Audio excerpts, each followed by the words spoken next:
Controversy has arisen over the treatment of employees by popular YouTube creator Darman. There are a lot of reasons why we're protesting, but the main one being we asked for a meeting with Dar because we were unhappy with the way we were being treated here at Darman Studios. Ultimately, we were told we would not get that meeting. As an actor at Darman Studios, I am just a contract player. I have no employment there. I am just sort of called every now and then, as are all the other actors. Not a single actor that works at Darman Studios can afford rent. Darman Studios was quiet for some time, but they did take to social media to respond to the allegations with apparent proofs and receipts that appear to clarify the misunderstanding of the actors. But with situations like this, there's always two sides to the story, and the truth is usually somewhere in the middle. Will Smith gets up on stage and smacks Chris Rock in the face. Things started off pretty smoothly. Chris Rock was up on stage, taking turns throwing little jabs and jokes around the room at various celebrities.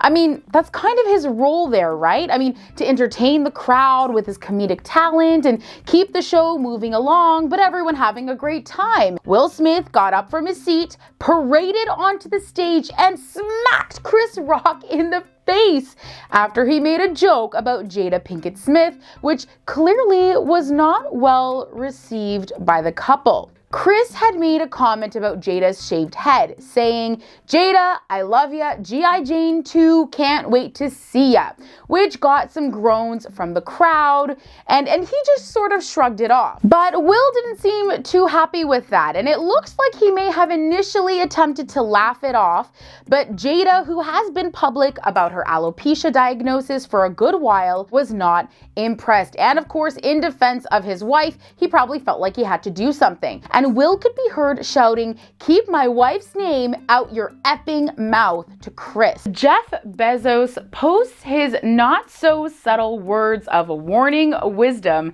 to Leonardo DiCaprio after watching his girlfriend swoon over the Titanic movie star. Jeff Bezos teased Leonardo DiCaprio after a video surfaced of the Amazon billionaire's girlfriend, Lauren Sanchez, giving the Titanic actor a starstruck gaze at a party. "Leo, come over here. I want to show you something," Bezos wrote alongside an image of him leaning over a sign that reads, "Danger! Steep cliff, fatal drop."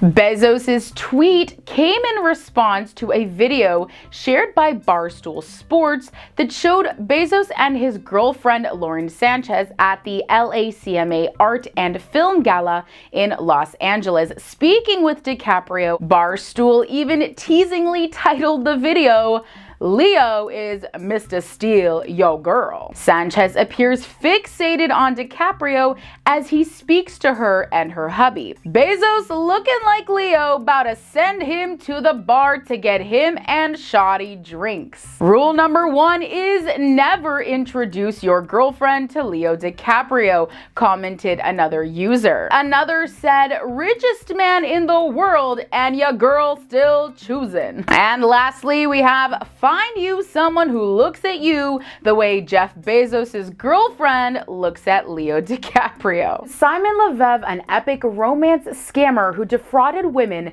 for millions of dollars, is looking to turn his Tinder swindler fame into a legit career. For those of you who haven't seen the Netflix documentary, it is an absolute must-watch. I was literally jaw-dropped in disbelief the whole way through. The documentary revolves around several women who share the details of their relationships with Leve, an Israeli man who claimed to be the wealthy son of a diamond mogul. These women each believed their relationships to be monogamous, but Leve was actually juggling multiple relationships at once, and almost like a Ponzi scheme, Simon would use one woman's money to lavishly seduce and con the next. He would gain each woman's trust with his generosity and extravagant demonstrations of wealth, and then suddenly claim his business enemies were tracing his transactions and threatening his life, then needing to borrow just a few $1,000s from the women, and then a few thousand more until each woman was hundreds of thousands of dollars in debt, and then he would ghost them and move on to his next victim.